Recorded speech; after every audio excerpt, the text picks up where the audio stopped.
Electronics instrumentation and control engineer. ठीक है, तो मैं इंजीनियर हूँ और मेरी एक्सपर्टीज है रोबोटिक्स एंड ऑटोमेशन में। और मैं आप लोगों को रोबोटिक्स और ऑटोमेशन के बारे में इंट्रोड्यूस कराऊंगा बेसिक कि ऑटोमेशन क्या होता है। जैसे हम कोई भी वर्क करते हैं हम मैनुअली करते हैं शुरू में। जैसे हम मान लीजिए हमें लाइट ऑन करनी है तो हमें लाइट के स्विच तक जाना पड़ता है, हम वहाँ जाके बटन प्रेस करते हैं और फिर लाइट ऑन होती है। तो ये होता है मैनुअल वर्क। या फिर जैसे हमें कोई भी और अप्लायंस यूज करना है कि पंखा है तो पंखे की स्पीड हम अपने हिसाब से चेंज करनी पड़ती है कि जब सर्दी हो गई तो हम पंखा धीरे चलाते हैं, जब गर्मी बढ़ जाती है तो हम पंखा तेज करते हैं। तो ये काम सब हमें मैनुअली करना पड़ता है। लेकिन जब हम एक ऑटोमेशन का सिस्टम डिजाइन करते हैं तो हम कुछ सेंसर्स का यूज में लेते हैं। तो सेंसर्स फिर क्या होता है कि जो काम होता है, जैसे मान लीजिए आपके पंखे की स्पीड है तो हम लगाते हैं उसके अंदर एक टेम्परेचर सेंसर जो हमारे एटमॉस्फेयर का टेम्परेचर है उसको मॉनिटर करता है। और मान लीजिए टेम्परेचर कम होता है तो पंखे की स्पीड भी कम होती है, टेम्परेचर बढ़ता है तो पंखे की स्पीड भी बढ़ जाती है। तो इसी तरीके के बेसिक ऑटोमेशन सिस्टम्स होते हैं। इसके अलावा हम कुछ और एग्जांपल्स देते हैं, जैसे कि सेंसर लाइट्स होती है। मान लीजिए हम अपने रूम के अंदर हमें रूम में अंदर एंटर होते ही नाइट में पहले लाइट जलानी पड़ती है, फिर जब रूम से बाहर जाते हैं तो हमें लाइट बंद करनी पड़ती है। लेकिन जब हम सेंसर्स का यूज में करते हैं तो एक मोशन सेंसर होता है तो ह्यूमन बॉडी की जो रेडिएशन होती है और उसे डिटेक्ट करता है। तो जैसे ही हम रूम में जाते हैं सेंसर सेंस करता है, डिटेक्ट करता है कि कोई प्रेजेंट है रूम के अंदर तो लाइट को ऑन कर देता है। और उसके बाद में जब कोई भी रूम में नहीं रहता, सभी लोग बाहर चले जाते हैं तो डिटेक्ट करता है कि रूम में कोई नहीं तो लाइट को बंद कर देता है। तो इसी तरीके से क्या है, कोई भी ऑटोमेटिक सिस्टम हो तो जस्ट एक कंप्यूटर की तरह ही होता है। जैसे कंप्यूटर के 3 पार्ट होते हैं उसी तरीके से हर एक सिस्टम के 3 पार्ट होते हैं।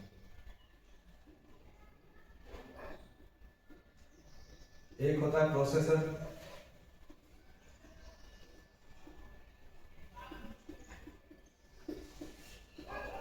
एक होता है इनपुट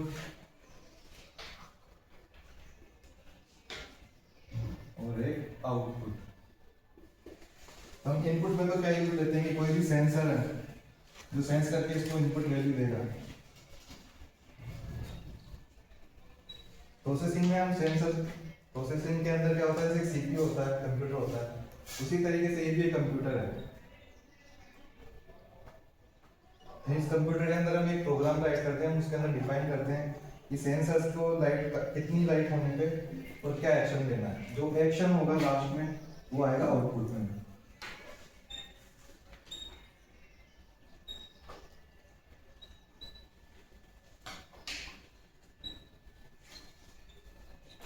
ठीक है, तो ये एक बेसिक फंडामेंटल है।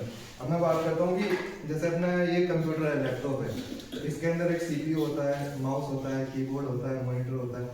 तो ये होता है एक स्पेशल पर्पस कंप्यूटर। लेकिन ये है एक जनरल पर्पस कंप्यूटर, इसे बोलते हैं माइक्रो कंट्रोलर, और इसका नाम है पर्टिकुलर ऑर्डिनो। ये भी एक माइक्रो कंट्रोलर, ये भी एक छोटा सा कंप्यूटर है। तो ये सभी अलग अलग टाइप के कंप्यूटर होते हैं जो हमें अपने टास्क के हिसाब से चूज करने होते हैं। मान लीजिए कि हमें किसी भी चीज़ को नॉर्मली कंट्रोल करना है बेसिक, तो बेसिक में सभी काम में ही आ सकता है, इसके अंदर बेसिक फंक्शनलिटी है। लेकिन अगर हमें वायरलेस फंक्शनलिटी चाहिए, मान लीजिए हमें किसी चीज़ को वाईफाई के थ्रू कंट्रोल करना है या सेंसर्स का डाटा अपलोड करना है या इंटरनेट के थ्रू कनेक्टिविटी देनी है हमारे डिवाइस को, तो हम उससे फिर एडवांस वाला वर्जन काम में लेंगे। ये है वाईफाई वाला मॉड्यूल, ये है ऑर्डिनो यूएनओ और ये है ESP8266 यानी कि नोड MCU। तो इनके ये बेसिकली जो हमारा कंप्यूटर होता है वो सिर्फ पर्टिकुलर एक ही टास्क कर सकता है कि हम कुछ भी प्रोग्राम रन कराएंगे उसको डिस्प्ले करेगा, उसी से रिलेटेड एक्सेस होगा। लेकिन ये होता है जनरल पर्पस कंप्यूटर, मतलब ये कुछ भी कर सकता है, इसे चाहे इसे अपन मॉडिफाई करके वैसे काम में लिया जा सकता है। जैसे एग्जांपल पे लें कि हमें इससे एक इनपुट आउटपुट, जैसे यही सिस्टम लेना है एक सेंसर वाला, तो मान लीजिए हम इसे बीच में लगाएंगे, जो इसके पिन्स हैं ये हर पिन पहले से डिफाइंड है, इसके नंबर्स हैं। तो जब हम प्रोग्राम लिखते हैं तो प्रोग्राम के अंदर हम लिखते हैं हमें कौन सी पिन के ऊपर क्या इनपुट प्रोवाइड कराना है और क्या आउटपुट देना है। तो हम एक बेसिक से एग्जांपल से स्टार्ट करेंगे। जैसे सबसे बेसिक एग्जांपल होता है, इसके अंदर एक एलईडी लगी हुई है, तो उस एलईडी को हम बंद और चालू कर देंगे, ऑन ऑफ कराएंगे उसे फिक्स इंटरवल में।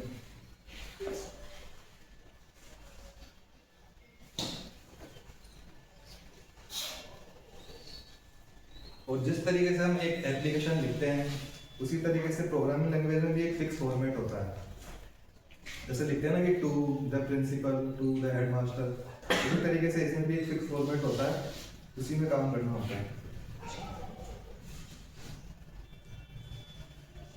तो अगर हम जैसे बेसिक प्रोग्रामिंग की बात करें तो हमें सिर्फ इतना ही डिफाइन करना होता है, जैसा अब ये देखो, ये एक लाइट येलो कलर की ब्लिंक हो रही है, इसमें हो रही है ऑन और ऑफ। अब हम जैसे ही प्रोग्राम में चेंज करेंगे तो इसकी स्पीड भी हम कम ज़्यादा कर सकते हैं। अभी ये क्या 1 सेकंड की गैप से चल रही है, 1 सेकंड ऑन है, 1 सेकंड ऑफ है।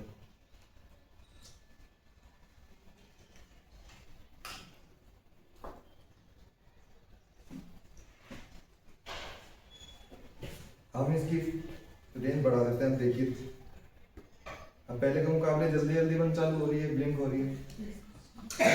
तो इसमें हमें करना क्या होता है, हमें सिंपल एक प्रोग्राम होता है, उसके अंदर हमें लिखना होता है। मान लीजिए कि हमारी ये एलईडी है, इसमें पिन नंबर लिखे हुए हैं, तो कि 13 नंबर से कनेक्टेड है, तो हम जस्ट राइट कर देंगे 13 आउटपुट। इसका मतलब है कि पिन नंबर 13 ऐसे आउटपुट बार करेगी, इसमें हम कुछ भी इनपुट नहीं ले सकते, ओनली आउटपुट लास्ट। फिर उसके बाद में हमें लिखना है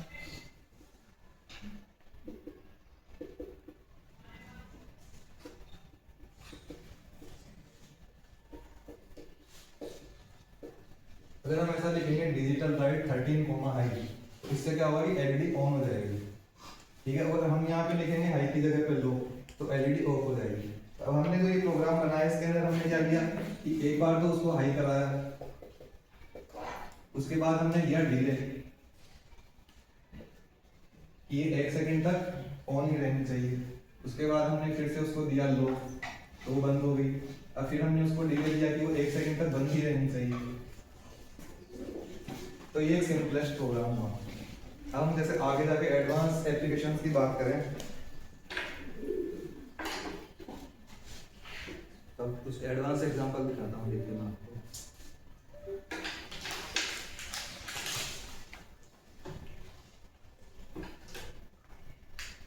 जैसे कि ये हमारे पास है LCD module, touch LCD module. तो इसी तरीके से क्या होता है, तो ये ऑर्डिनो और ये आते हैं, इन्हीं के लिए सभी प्रकार के सेंसर्स आते हैं और आउटपुट्स भी आते हैं, डिस्प्ले आते हैं। जैसे अपने फ़ोन में डिस्प्ले हुई या ऐसी डिस्प्ले हुई, हर तरह की डिस्प्ले होती है। तो आप अपने यूजेज के हिसाब से उस पर्टिकुलर डिस्प्ले को चूज करते हैं, उसे आउटपुट से कनेक्ट करते हैं, या फिर बजर कनेक्ट कर सकते हैं आप, जैसे बीप की आवाज़ आए, स्पीकर्स कनेक्ट कर सकते हैं, अनाउंसमेंट सिस्टम कनेक्ट कर सकते हैं, everything you want you can connect to it, ठीक है। अब हम इसमें एक एप्लीकेशन बनाएंगे सिंपल, जो हमारा पेंट प्रोवाइड कराएगी। ये डेमो है,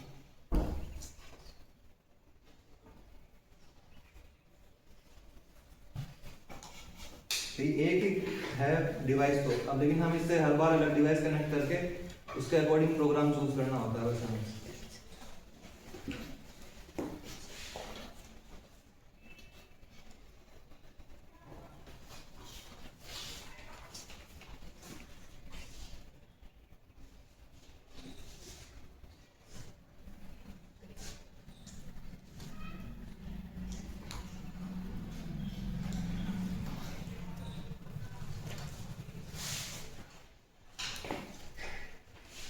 जो प्रोग्राम होता है हम हाई लेवल लैंग्वेज में लिखते हैं। जैसे हाई लेवल लैंग्वेज होती है जावा, सी, सी प्लस प्लस, पाइथन, इस तरह की। फिर जो हमारा ये लैपटॉप है, अभी लैपटॉप उसे इजी लैंग्वेज में कन्वर्ट करता है, ऐसी लैंग्वेज में जिससे ये जो हमारा प्रोसेसर है छोटा वाला, ये इसे रीड कर सके, और ये प्रोग्राम उसके बाद में इसमें सेव हो जाता है। तो एक बार जो हमने इसमें सेव कर दिया प्रोग्राम, उसके बाद ऑटोमेटिक कभी चेंज नहीं होता है और उसी फंक्शन पे काम करता रहेगा डिवाइस। अगर हमें कुछ और प्रोग्राम चाहिए तो एक बार हमें दूसरा डाल देंगे तो वो हमेशा वही रहेगा।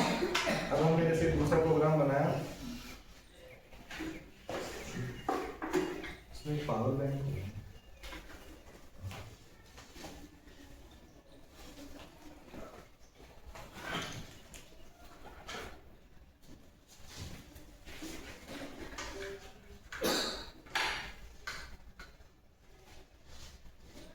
अभी पहले तक जिसके अंदर हमारी एलईडी ग्लो हो रही थी, अभी उसके अंदर एक स्मार्ट बोर्ड की तरह एक पेंट एप्लीकेशन आ चुकी है।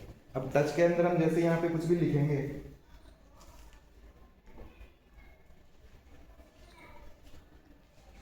इस तरीके से हम लिख सकते हैं। यहाँ से हम कोई भी कलर चूज कर सकते हैं, यहाँ से इसको रीसेट कर सकते हैं। ये जैसा हम प्रोग्राम में डिफाइन करेंगे इसे वैसे उतना ही वर्क करेगा। हमने रीसेट किया, वापस से क्लियर हो गया। तो ये एक बेसिक है। तो हमें ये सब कुछ डिफाइन करना होता है चीज़ के अंदर कि हाँ इसका एरिया कितना है एक एलसीडी का, इसके अंदर ब्लॉक्स हैं कि ब्लॉक्स की साइज़ क्या होगी, इनके कलर्स क्या होंगे, ठीक है, और ये बटन्स बनाने होते हैं। तो एक एक फंक्शनलिटी हमें धीरे धीरे ऐड करनी होती है। तो आप भी जैसे अपना इंटरेस्ट के हिसाब से कुछ चाहे तो ऐसी चीज़ें बना सकते हैं। जैसे सेंसर लाइट्स हुई जो मैंने बताया था, जैसे ये हमारे पास में है ये है एक IR सेंसर। ये क्या करता है कि अपने आसपास का कोई भी चीज़ प्रेजेंट है या नहीं है इस चीज़ को डिटेक्ट करता है। इसके सामने कभी भी कोई चीज़ आएगी तो इसकी LEDs ग्लो होगी। लाइक जैसे अभी ये है, ठीक है, अब मैं इसके आगे हाथ लेके आऊँगा तो एक और LED ग्लो हो रही है। तो इससे क्या होता है कि हम इसको रोबोट को भी कंट्रोल कर सकते हैं कि अगर मान लीजिए इधर कोई इसके आगे सामने ऑब्स्टेकल आएगा, इधर ऑब्स्टेकल आया तो ये इधर मुड़ जाएगा, इधर ऑब्स्टेकल आएगा तो इधर मुड़ जाएगा, या मान लीजिए फ्रंट में या तीनों साइड आ गए तो ये वापस पीछे बैकवर्ड मूव करेगा और फिर अपनी डायरेक्शन में जाएगा। अभी हम इसे कंट्रोल करते हैं दूसरी एप्लीकेशन से, ब्लूटूथ के थ्रू।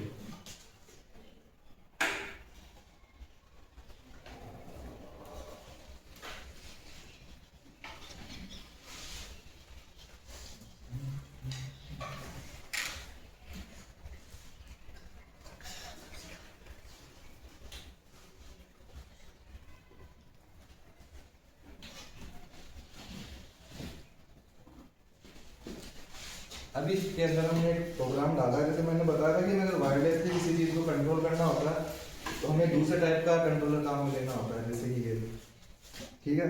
अब हमने इसके अंदर एक वाईफाई वाला कंट्रोलर लगाया जिसमें ब्लूटूथ भी प्रेजेंट है। फिर हमने एक ऐप काम में लिया जिसके अंदर जैसे एक गेम पैड की तरह दिख रहा है जोयस्टिक। हम जैसा भी इसमें मूव करेंगे ये रोबोट भी रिसीवर करेगा।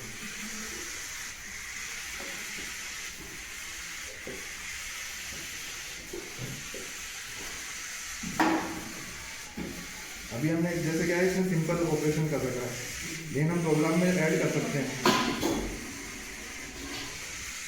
इसके अंदर क्या क्या फंक्शन ऐड करने हैं। अभी सिर्फ आगे और पीछे का फंक्शन डाला हुआ है इसमें। जैसे हम साइड का और लेफ्ट राइट का डालेंगे वैसे ये बाकी डायरेक्शन में मूव करना स्टार्ट करेगा।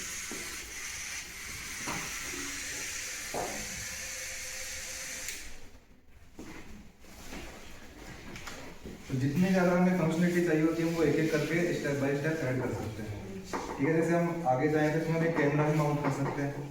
एक कैमरा लगा देंगे तो हम इससे देख भी सकते हैं कि हाँ ये कहाँ जा रही है, कैसे हम कंट्रोल कर सकते हैं फ़ोन में।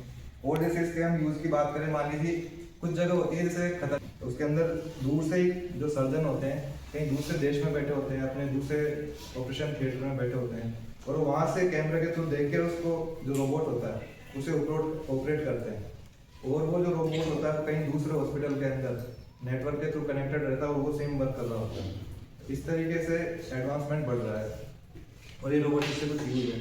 अब हम एक और बात करते हैं, जैसे ये हमने एक डिवाइस बनाया है, तो ये है कि हमारे जैसे घर की लाइट्स है, जो हमारे घर की लाइट्स हैं उनको वाईफाई के थ्रू या वायरलेसली अपने फ़ोन से ही कैसे कंट्रोल कर सकते हैं। तो स्मार्ट होम का कंसेप्ट यही है कि आपको जो भी काम मैनुअली उठ के जाके करना पड़ता है वो आप अपने हाथ में एक फ़ोन है उसी से डायरेक्ट कंट्रोल कर सकते हैं, या वॉइस कमांड के थ्रू कर सकते हैं या सेंसर के थ्रू कर सकते हैं। अभी हम इसे कंट्रोल करेंगे ऐप के थ्रू।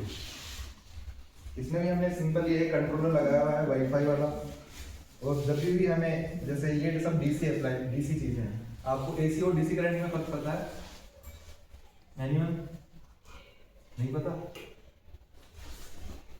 कौन सी अल्टरनेटिंग करंट, जो कि होता है कि हाई पावर और एक फिक्स फ्रिक्वेंसी पे 50 हर्ट्ज के ऊपर।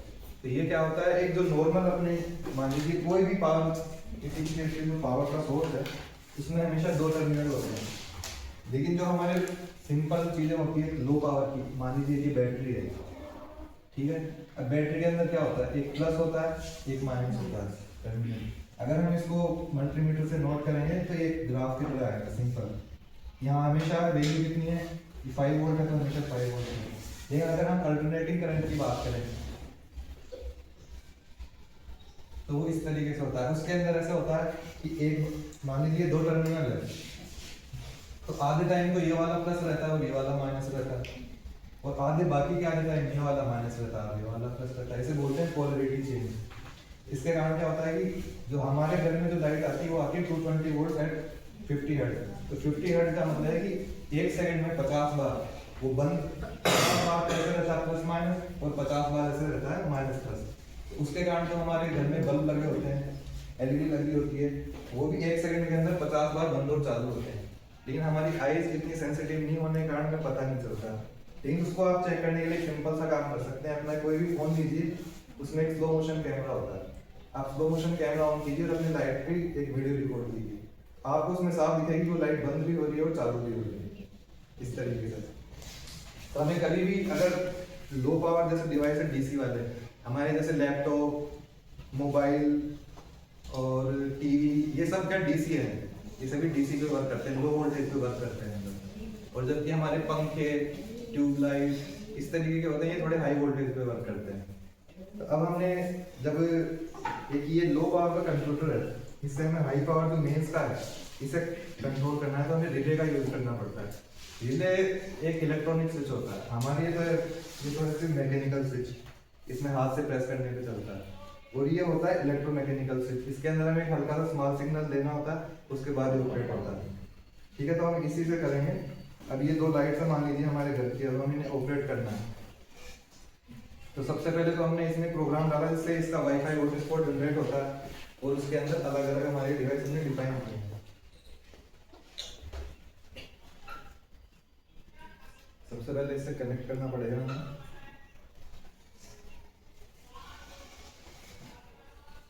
अब इस डिवाइस का खुद का वाईफाई आ रहा है, खुद का हॉटस्पॉट है, इसका रिले नाम से आ रहा है, दिखाई दे रहा है इसको। अब जैसे हमने इससे कनेक्ट किया, हम इसका यूआई खोलेंगे। अब यूआई खोलेंगे हम, तो अभी इसका यूआई है। अभी जैसे हमने इसमें 4 डिवाइस डिफाइन कर रखे हैं, लेकिन हमने 2 ही कनेक्ट किए हुए हैं। तो हम जैसे यहाँ से ऑपरेट करेंगे तो ये लाइट ऑन हो गई, यहाँ से करेंगे ये दूसरी लाइट ऑन हो गई। तो ये जितनी हमारी वाईफाई की रेंज है ये वहां तक वर्क करेगा। और अगर हमें चाहिए कि ये हम कहीं से भी वर्क कर सके, तो हमें क्या है, जैसे अभी वाईफाई से इससे कनेक्टेड है अगर जैसे हमारा जो घर का मेन वाईफाई होता है, अगर हम उससे कनेक्ट कर देते हैं इसे, तो इससे क्या होता है, इंटरनेट की कनेक्टिविटी मिल जाती है। तो क्या एक्सपोज नेटवर्क हो जाता है, ब्रॉड नेटवर्क हो जाता है। उसके बाद हम दुनिया के किसी भी कोने से जहाँ पे इंटरनेट की कनेक्टिविटी है, अपने फोन के थ्रू अपने घर के जो डिवाइसेज हैं उनको कंट्रोल कर सकते हैं। साथ में दिखा भी रहा है कि अगर ये जैसे ग्रीन है तो इसका मतलब लाइट्स ऑन है, जैसे ये रेड होगा तो ऑफ है। तो हम यहाँ से चेक भी कर सकते हैं कि हमारे घर की लाइट्स ऑन है या ऑफ है। ठीक है, अब किसी को भी कोई डाउट हो तो पूछ सकता है, या फिर कि सर हम ऐसी चीज़ बनाना चाहते हैं या ऐसा डिवाइस बनाना चाहते हैं तो कैसे बन सकता है, तो वो भी मैं आपके डाउट्स क्लियर कर सकता हूँ। उसके अलावा साइंस से रिलेटेड कोई भी कंसेप्ट, ये डिवाइस कैसे काम करता है या ये फिनोमिना कैसे होता है, इस तरीके का कोई भी डाउट आप मुझसे पूछ सकते हैं। तो एक छोटे से कंप्यूटर की तरह से कैसे कंट्रोल करते हैं, यानी कि स्मार्ट कैसे बनाया जा सकता है डिवाइस को। स्मार्ट बनाने के लिए मैंने बताया कि 3 चीज़ें होती है यहाँ में। एक हमें इनपुट्स में कुछ सेंसर्स लेने होते हैं, दूसरा हमें प्रोग्राम की जरूरत पड़ती है जिसके अंदर हम डिफाइन करते हैं वर्क क्या होगा, और तीसरा हमें एक किसी भी आउटपुट अप्लायंस को कंट्रोल करते हैं। तो ये इसका होल कंसेप्ट है कि हमें किसी भी चीज़ को स्मार्ट बनाने के लिए 3 पार्ट्स में डिवाइड करना होता है। जबकि एक सिंपल जो मैनुअल जिसको हम डिवाइस बोलते हैं उसमें सिर्फ एक ही पार्ट होता है, एक आउटपुट में एक सिर्फ डिवाइस होता है। यहाँ पे हम एक प्रोग्राम के थ्रू उसका कंट्रोल कर सकते हैं, उसका टाइम डिफाइन कर सकते हैं कि कितनी बजे चीज़ ऑन होगी, कितनी बजे ऑफ होगी, कितने सेकंड तक चलेगी। तो ये सब हो गया हमारे प्रोसेसर। हाँ, तो यही है इसका कि किसी भी चीज़ को स्मार्ट बनाया जा सकता है। हम चाहे जो जैसा कर सकते हैं, हमें बस जरूरत है कुछ सेंसर्स की, एक प्रोसेसर की और एक आउटपुट कंट्रोल की। That's all. तो ऑप्शन है, आप जैसे ईयरफोन यूज़ कर सकते हैं, तो डायरेक्ट क्या होगा कि उसमें जो ब्लाइंड पर्सन है उसके ईयर में बीप्स बजेगी, और अलग अलग लेवल के लिए अलग अलग है। मान लीजिए एक सिंपल सेंसर होता है मेरे सामने, तो मैं सिर्फ अपने जो सामने जस्ट सामने उसी को डिटेक्ट कर पाएगा, जो पैरों में अगर कुछ आएगा उसे डिटेक्ट नहीं करेगा। तो हमने स्टिक के अंदर 3 सेंसर लगाए, एक फुट के पास में, एक यहाँ पे कमर के पास में और एक यहाँ के पास में, ताकि वो कहीं भी ना टकराए। तो उसमें ऐसा होता है कि अगर फर्स्ट में आता है तो 1 बीट करता है, पी पी पी पी। अगर सेकंड में है तो करेगा पी पी पी पी। तो आपके दूसरे जो मिडिल वाला है वहाँ पे ऑब्जेक्ट है, और तीसरे वाले में 3 बार बीट है, P P P P P P P. इसका मतलब ये हुआ कि हाँ यहाँ पे ऑब्जेक्ट है। तो जो ब्लाइंड पर्सन है वो इजीली डिटेक्ट कर सकता है कि उसके आगे कहाँ पे है बिना टच किए। पहले तो उसे स्टिक से ही करना पड़ता था, वो स्टिक डायरेक्ट कर सकती है। और स्टिक से ही हमारे पास एडवांस है, इसके अंदर क्लोथ में लगाया जा सकता है सेंसर्स को, जैसे बेल्ट पे, एक शूज पे, एक यहाँ कॉलर पे। तो इनके 3 के कॉम्बिनेशन से उन्हें काफ़ी ज़्यादा ईज होती है। सबसे पहले तो हम कहा करते हैं, ये ब्लूटूथ कार से स्टार्ट करते हैं।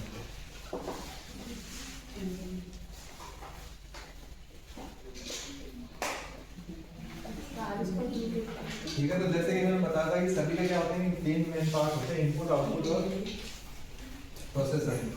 अब हम इसमें जो प्रोसेसर होगा, हम इसके अंदर काम ये ले रहे हैं, एक ही ESP32 डिवाइस है।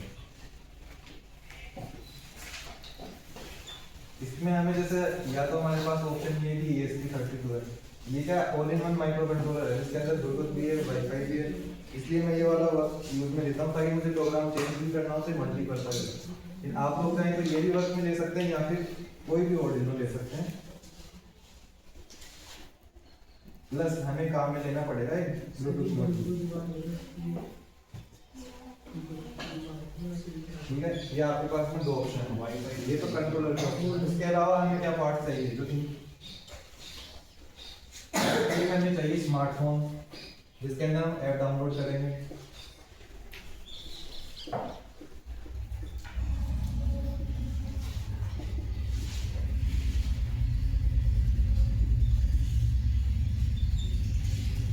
ठीक है, अब हम आते हैं हार्डवेयर पार्ट पे। अब जैसे हम चाहे तो 2 मोटर से भी यूज में ले सकते हैं और 4 मोटर से भी, जैसे 4 व्हील है इसमें, लेकिन 2 व्हील से भी काम चलाया जा सकता है। 4 व्हील के लिए हमें क्या चाहिए, 4 तो चाहिए हमें व्हील्स, 4 चाहिए हमें मोटर्स, एक चाहिए हमें मोटर ड्राइवर।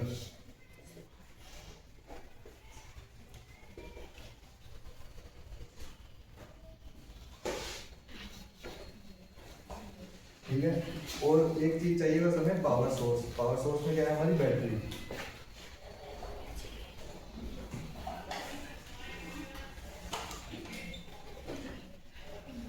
जैसे मैंने बार यूज में लेने के लिए यहाँ पे ये 2 लिथियम आयन बैटरी यूज की है जो कि रिचार्जेबल है। लेकिन आप चाहें तो जो अपने AA, AAA सेल्स होते हैं, 4 सेल, उनको भी कनेक्ट कर सकते हैं, उससे भी हो सकता है।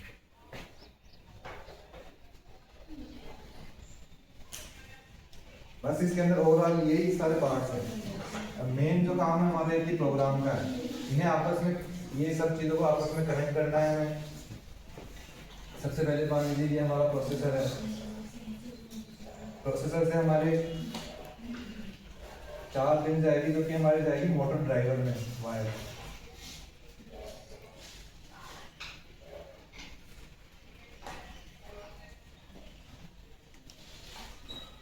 यहाँ पे ड्राइवर में जाएगी और ड्राइवर से यहाँ पे कनेक्ट होगी मोटर,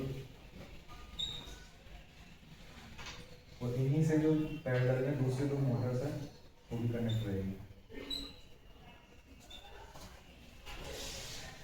ठीक है, तो ये 4 मोटर्स हो गई, ये ड्राइवर हो गया, प्रोसेसर हो गया, और सबके लिए एक पावर सप्लाई। ये पार्ट मिला के इस तरीके से वर्क करता है। इसका प्रोग्राम है, तो प्रोग्राम आपको ऑनलाइन भी मिल जाएगा, मुझसे भी पूछ सकते हैं, एग्जाम्पल अवेलेबल होते हैं इसमें सॉफ्टवेयर में, तो उससे आप कर सकते हैं। तो ये तो हो गया इसका ब्लूटूथ वाली कार्ड है। हम अगर बात करते हैं सेंसर वाली कार्ड है,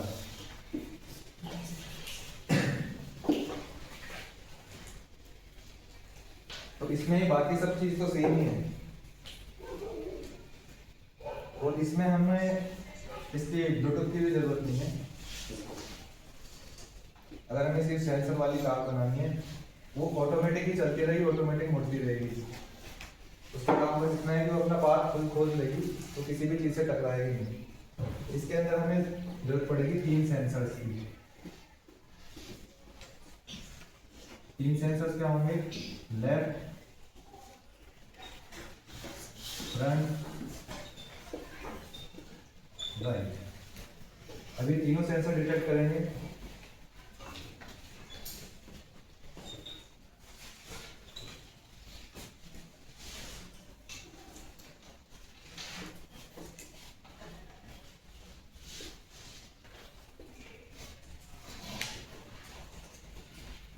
अभी हमारे प्रोग्राम जो होगा उसके अंदर ये सिंपल कंसेप्ट हम डिफाइन करेंगे कि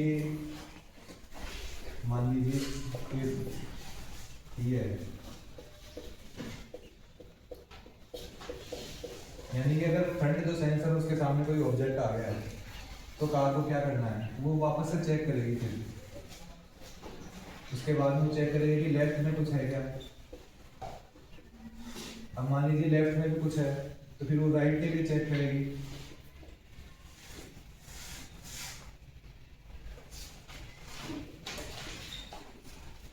अगर सभी के सामने कुछ ना कुछ है तो हम उसमें कमांड देंगे कि कार को जाना है बैकवर्ड।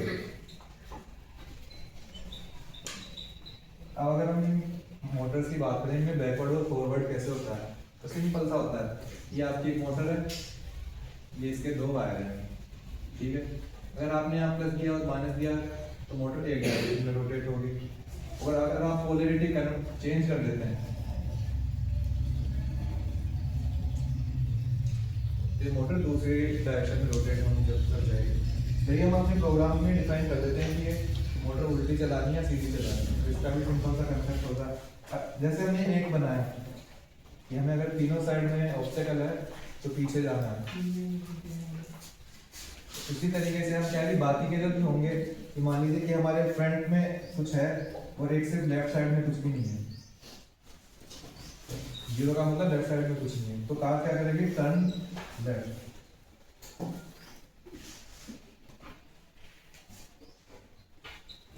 तो ये एक सिंपल सा कंसेप्ट है इसका।